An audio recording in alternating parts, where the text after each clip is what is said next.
जय जगन्नाथ। बुद्धं शरणं गच्छामि, धर्मं शरणं गच्छामि, संघं शरणं गच्छामि। बंधुगण, विकसित मानववाद भाग 14 आजिर प्रसंग पद्मसूत्र बा लोटस सूत्र, जीवन और मृत्यु।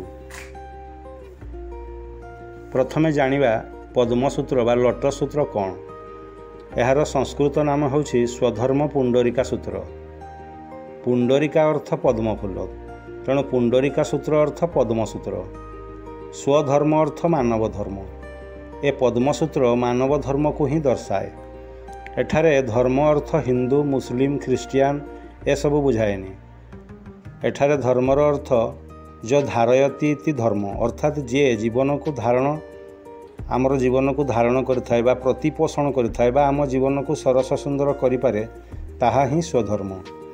ए स्वधर्म पुंडरीका सूत्र आम जीवन को सरस सुंदर करी गढ़ी तोली पारे। ए कथा आज को प्राय 2600 वर्ष पूर्वर गौतम बुद्ध मनीष समाज को कही जाइथिले। लोटस सूत्र को द मिस्टिक ल मध्य कहती। मिस्टिक अर्थ रहस्यमय, अर्थात ए लोटस सूत्र बड़ रहस्यमय। कारण प्रथमतः बहु गुणीज्ञानी लोक बेले बेले यार कार्यकारिता को नहीं अविश्वास करथांती बा भ्रमित होइथांती। एवं द्वितीयतः जीवन आमर केतेबेले केउं मोड नहीं जाउची तार हिसाब रखिबा संभव हेउ नाही। तेणु ए जीवन को चलाउथिबा ए पद्मसूत्र बा लोटस सूत्र को द मिस्टिक लो कहिबा यथार्थ मन हुए। अर्थात ए आलोचना दर्शाउछि जे प्राणीर जीवन गोटे सूत्र रे परिचालित होइथाय एवं बुद्धंकर अनुसारे ताहा लोटस सूत्र अटे। किपरि परिचालित होइथाय यह ही बड़ प्रश्न। बुद्धंक उत्तर होछि law of cause and effect द्वारा परिचालित होइथाय ए लोटस सूत्र। जेमिति कर्म को सेमिति फल। कर्म आमर कॉज एवं फल प्राप्ति आमर इफेक्ट। आधुनिक विज्ञान अनुसार सार आइजाक न्यूटन 1687 मसीह तांकर पुस्तक प्रिंसिपिया मैथमेटिका फिलोसफी नेचुरालिक रे first law, second law, third law of motion उपस्थापन करथिले। एई थर्ड लॉ ऑफ मोशन कहे for every action there is an equal and opposite reaction. यह निर्जीव पदार्थ विज्ञान रे एक मूल सिद्धांत अटे। तेबे यह मात्र 450 वर्ष तलर उपस्थापना। गौतम बुद्ध 2600 वर्ष तलरू यही कथाटी को कही सारिथिले। से युग अनुसार मनुष्यता जीवन को अधिक प्राधान्य देउथिला, पदार्थ को केवल मात्र माध्यम रूपे विवेचना करुला। तेणु बुद्ध ताकू जीव मानकर जीवनर गति को the law of cause and effect बोली कहिले। मात्र सार आइजाक न्यूटन वस्तुवादी पदार्थ विज्ञानर कथा बा वस्तुर गतिर कथा कहिले। बुद्धंक समय मनुष्य जीवन धर्म केन्द्रिक थिला बेले न्यूटन को समय जीवन होईगला वस्तु केन्द्रिक। दि लोटस सूत्र स्वधर्म पुंडरीका सूत्र बा पद्मसूत्र एक रहस्यमय सूत्र। सेथिपाई यहाकू मिस्टिक लो कहती। जीवन यात्रा रे केते भल बा खराब कर्म आमे करूछु तार हिसाब रखी हेबो नाही। एवं केते भल काम कले केते भूल भल फल मिलिबो एवं केते खराब कर्म कले केते शास्तिर व्यवस्था हेबो ताहा मध्य हिसाब करी हेउ नाही। मात्र मोटामोटी भावे भल कर्मर भल फल एवं खराब कर्मर खराब फल आम जीवन काल रे आमे उपलब्धि करि पारुछु। तेणु the law of cause and effect उपरे आमर किछिटा भरोसा आसुछि। गौतम बुद्धं को दि लॉर्ड ऑफ विजडम बा ज्ञानर देवता कहा जाए। बार्थ, ओल्डनेस, सिकनेस एवं डेथ, जन्म, वृद्धावस्था, असुस्थता एवं मृत्यु हेउछंती जीवनर चरम सत्य। बाकी सबू जहाँ रहिला सबु किछि एई जन्म और मृत्यु मध्यर खेल। तेणु एई चारि गोटी अवस्था मनीष को दुख प्रदान करिथाए। लोटस सूत्र माध्यम रे गौतम बुद्ध चेष्टा करथिले सृष्टिर श्रेष्ठ जीव हिसाब रे मनीष किपरि ए दुखर ऊर्ध्व को जाई परिबो, निज जीवन को हस खुशी समृद्धि रे भरी देई परिबो। इतिहासर उत्थान और पतन मध्यरे बुद्धंकर बाणी विदेश माटी रे प्रस्फुटित होई उठिछि। ता मध्यरु चीन, जापान देश इत्यादि। 1200 शताब्दीर जापानी धर्मगुरु निचिरेन दाइसनिन ଚୀନର ଧର୍ମଗୁରୁ ଡେଙ୍ଗିଓ ତାଏନ୍ତାଏ ଇତ୍ୟାଦି ମାନେ ବୌଦ୍ଧ ଉଚ୍ଚକୋଟୀର ଜ୍ଞାନକୁ ଜନମାନସର ଲୋକପ୍ରିୟତା କରାଇବାକୁ ନିଜ ଜୀବନକୁ ବାଜି ଲଗାଇ ପ୍ରଚାର ପ୍ରସାର କରିଥିଲେ। ସେ ସମୟର ରୂଢ଼ିବାଦୀ କ୍ଷମତାଲିପ୍ସୁ ପ୍ରଶାସକ ଓ ସମାଜର ମାଲିକ ସାଜିଥିବା ଧର୍ମଯାଜକ ଗୋଷ୍ଠୀ ଏହିଭଳି ମାନବବାଦୀ ଚିନ୍ତାଧାରାକୁ ବିରୋଧ କରିଥିଲେ। କାରଣ ମାନବବାଦର ବିକାଶ ଯାହା ବୁଦ୍ଧ ଶିଖାଇବାକୁ ଚେଷ୍ଟା କରିଥିଲେ ତାହା ଜନାଦୃତ ହେଲେ ସେହି ପ୍ରଶାସକ ଧର୍ମଯାଜକମାନଙ୍କର ସାମାଜିକ ଖାତିରଦାରୀ ଲୋପ ପାଇଯିବା ନିଶ୍ଚିତ ଥିଲା। ତେଣୁ ସେମାନେ ଏ ସାମାଜିକ ପରିବର୍ତ୍ତନକୁ ଦମନ କରିବାର ହୀନ ଚକ୍ରାନ୍ତ କରିଥିଲେ। ଏ ବୌଦ୍ଧ ଧର୍ମଗୁରୁ ନିଚିରେନ୍ ଦାଇସନିନ୍ ଡେଙ୍ଗିଓ ତାଏନ୍ତାଏ ଇତ୍ୟାଦିଙ୍କୁ ଜୀବନରୁ ମାରିଦେବାକୁ ମଧ୍ୟ ପଛାଇ ନାହାନ୍ତି। ଏ ମହାପୁରୁଷମାନଙ୍କର ଅଗଣିତ ଶିଷ୍ୟାମାନେ ପ୍ରଶାସକ ଧର୍ମଯାଜକମାନଙ୍କର ଦୃଢ଼ ଦମନ ସତ୍ତ୍ୱେ ବୌଦ୍ଧ ଧର୍ମର ଜ୍ଞାନକୁ ଧାରଣ କରୁଥିବା ବିଭିନ୍ନ ପୁସ୍ତକ ଗୁଡ଼ିକୁ ସୁରକ୍ଷା ଦେବାର ପ୍ରଚେଷ୍ଟା କରିଥିଲେ। ଅବଶ୍ୟ ବିଭିନ୍ନ ଘଟଣା ପ୍ରବାହରେ ଅନେକ ବୌଦ୍ଧ ପୁସ୍ତକକୁ ନଷ୍ଟ କରିଦିଆଯାଇଛି, ଯେଉଁଥିରେ ମାନବବାଦୀ ଚିନ୍ତାଧାରାର ଗୁଣଗାନ କରାଯାଇଥିଲା। ନଷ୍ଟ କରାଯାଇ ପାରିନଥିବା ନିଚିରେନ୍ ଦାଇସନିନ୍ଙ୍କର କେତେକ ପୁସ୍ତକ ହେଲା ଦି ରାଇଟିଂସ୍ ଅଫ୍ ନିଚିରେନ୍ ଦାଇସନିନ୍ ଭାଗ 1 ଏବଂ 2, Nichiren Daishonin Gosho Zenshu, the record of the orally transmitted teachings. ସେହିଭଳି ତାଏନ୍ତାଏଙ୍କର the profound meaning of the Lotus Sutra, great concentration and insight. ସେହିଭଳି ଡେଙ୍ଗିଓଙ୍କର ପୁସ୍ତକ the essential doctrines transmitted within the Tendai Lotus Sutra ଇତ୍ୟାଦି। ବନ୍ଧୁଗଣ, ଏବେ ଆମର ମୂଳ ବିଷୟ ଲୋଟସ୍ ସୂତ୍ର ଦୃଷ୍ଟିରେ ଜୀବନ ଓ ମୃତ୍ୟୁକୁ ବୁଝିବା। ଆଉ ଥରେ କହିବାକୁ ଚାହିଁବି କି ଏହାକୁ ବୁଝିଲେ ଆମ ଜୀବନର ଅନ୍ତିମ ସତ୍ୟ ଯାହା ଆମକୁ ଦୁଃଖ ଦିଏ, ଯଥା ଜନ୍ମ, ଜରା, ଅସୁସ୍ଥତା ଓ ମୃତ୍ୟୁର ଊର୍ଦ୍ଧ୍ୱକୁ ଯାଇ ଆମେ ଜୀବନକୁ ଉପଭୋଗ କରିପାରିବା। ପ୍ରଥମେ ତାଏନ୍ତାଏଙ୍କ କଥା ଦେଖିବା। ତାଏନ୍ତାଏ କୁହନ୍ତି, ଜଣେ ବୁଝିବା ଉଚିତ ଯେ ଜୀବଜଗତ ଓ ତାର ପରିବେଶ, ତାର କର୍ମ ଓ କର୍ମଫଳ ତା ନିଜ ଭିତରେ ହିଁ କ୍ରିୟାଶୀଳ ଥାଏ। ଏସବୁ ଅର୍ଥାତ୍ ଜୀବ, ପରିବେଶ, କର୍ମ, କର୍ମଫଳ ସବୁକିଛି ଦ ଲୋଟସ୍ ସୂତ୍ର ଅନ୍ତର୍ଗତ। ସେମିତି ଜୀବନ ଓ ମୃତ୍ୟୁର ଖେଳ ମଧ୍ୟ ଆମ ଶରୀର ଓ ମନର ଖେଳ। ତାହା ମଧ୍ୟ the law of cause and effect, the law of Lotus ସୂତ୍ରର ଅନ୍ତର୍ଗତ। ତେଣୁ ଯେଉଁଠାରେ ଜନ୍ମ ଓ ମୃତ୍ୟୁ ଅଛି, କର୍ମ ଓ କର୍ମଫଳ ନିଶ୍ଚିତ ଅଛି। ସେହିଠାରେ ଦି ଲ ଅଫ୍ ଲୋଟସ୍ ସୂତ୍ର କାମ କରୁଛି। ସେମିତି ମହାନ ଗୁରୁ ଡେଙ୍ଗିଓ କୁହନ୍ତି, ଜୀବନର 2ଟି ଅଧ୍ୟାୟ ହେଉଛି ଜୀବନ ଓ ମୃତ୍ୟୁ। ଏହା ଆମ ମସ୍ତିଷ୍କର 2ଟି ଅଦ୍ଭୁତ ଆଶ୍ଚର୍ଯ୍ୟଜନକ ଖେଳ ମାତ୍ର।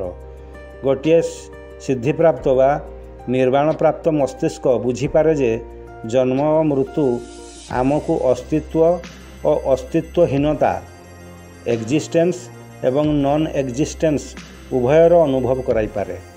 ପୁଣି ଯିଏ ନିର୍ବାଣପ୍ରାପ୍ତ ସେ ଏହି ଜନ୍ମ ମୃତ୍ୟୁର ଚକ୍ରରୁ ମୁକ୍ତ ରୁହନ୍ତି, କାରଣ ସେ ବୁଝିବାକୁ ସମର୍ଥ ଯେ ଏ ଜନ୍ମ ଓ ମୃତ୍ୟୁ ଏ ମିଷ୍ଟିକ୍ ଲ ବା ଦି ଲୋଟସ୍ ସୂତ୍ରର କେବଳ ମାତ୍ର 2ଟି କ୍ରିୟାଶୀଳ ରୂପ, ଯାହା ଅନନ୍ତ କାଳ ପର୍ଯ୍ୟନ୍ତ ଚାଲି ଆସିଛି ଏବଂ ଚାଲିବ।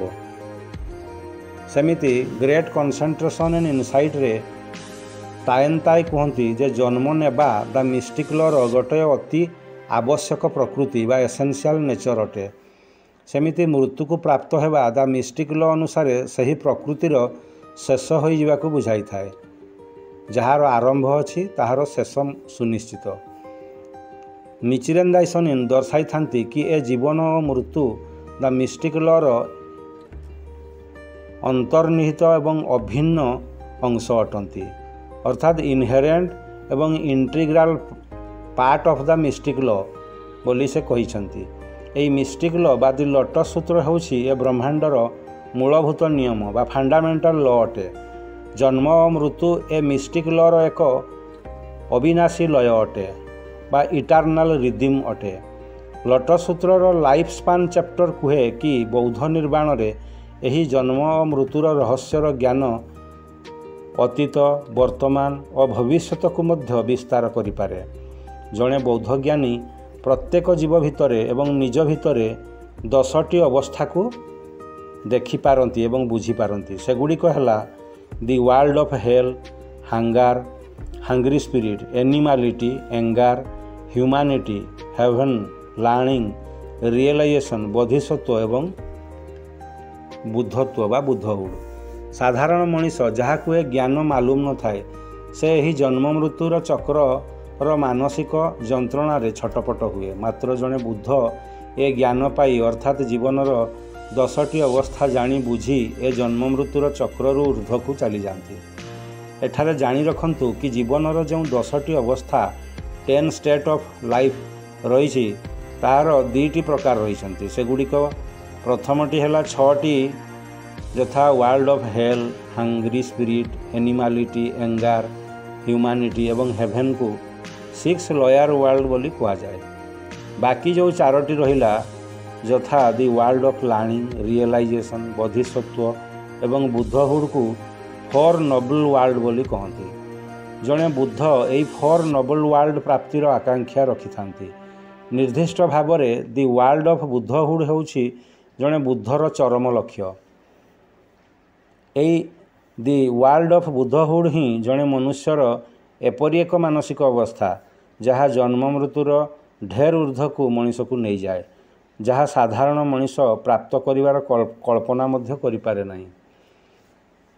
ନିଚିରେନ୍ ଦାଇସନ୍ ଇନ୍ ବୁଦ୍ଧିଜିମ୍ରେ ଏହି 10ଟି ଅବସ୍ଥାର ମଧ୍ୟ ଜନ୍ମ ଓ ମୃତ୍ୟୁର ଅବଧାରଣା ରହିଅଛି। ଅର୍ଥାତ୍ ଦି ୱାର୍ଲଡ ଅଫ୍ ହେଲ୍ର ଜନ୍ମ ଏବଂ ମୃତ୍ୟୁ ରହିଛି, ଆରମ୍ଭ ଓ ଶେଷ ରହିଛି, ପୁଣି ଶେଷ ପରେ ପୁଣି ଆରମ୍ଭ ହେବାର ବ୍ୟବସ୍ଥା ଅଛି।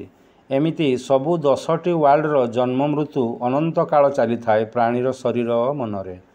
ତେବେ ଏକ ନିର୍ଦ୍ଦିଷ୍ଟ ସମୟରେ ଏକ ନିର୍ଦ୍ଦିଷ୍ଟ ୱାର୍ଲଡର ପ୍ରତିଆରା ଥାଏ ଆମ ଶରୀର ମନରେ।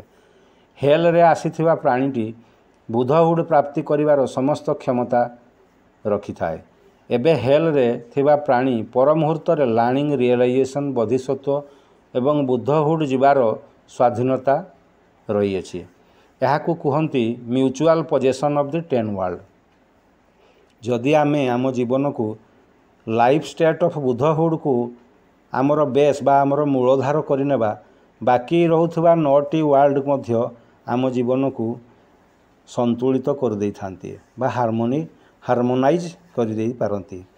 ଦି ଲୋଟସ୍ ସୂତ୍ର କଜ୍ ଆଣ୍ଡ ଇଫେକ୍ଟରେ ପରିଚାଳିତ ହେଉଥିବାରୁ ଆପଣଙ୍କର ଜୀବନ ହସ ଖୁସିରେ ଭରିଯାଏ, କାରଣ ଆପଣ ଇଚ୍ଛା କରୁଥିବା ସମସ୍ତ ଦ୍ରବ୍ୟ, ଅବସ୍ଥା, ପରିସ୍ଥିତି, ସକାରାତ୍ମକ କାମନାର ପୂର୍ତ୍ତି ସମ୍ଭବ ହେବାକୁ ଲାଗେ।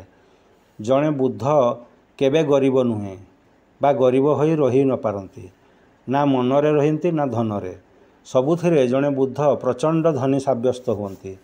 ଜନ୍ମ ମୃତ୍ୟୁର ଊର୍ଦ୍ଧ୍ୱକୁ ଚାଲିଯାଇଥିବା ବ୍ୟକ୍ତି ହିଁ ଜଣେ ବୁଦ୍ଧ ଅଟନ୍ତି।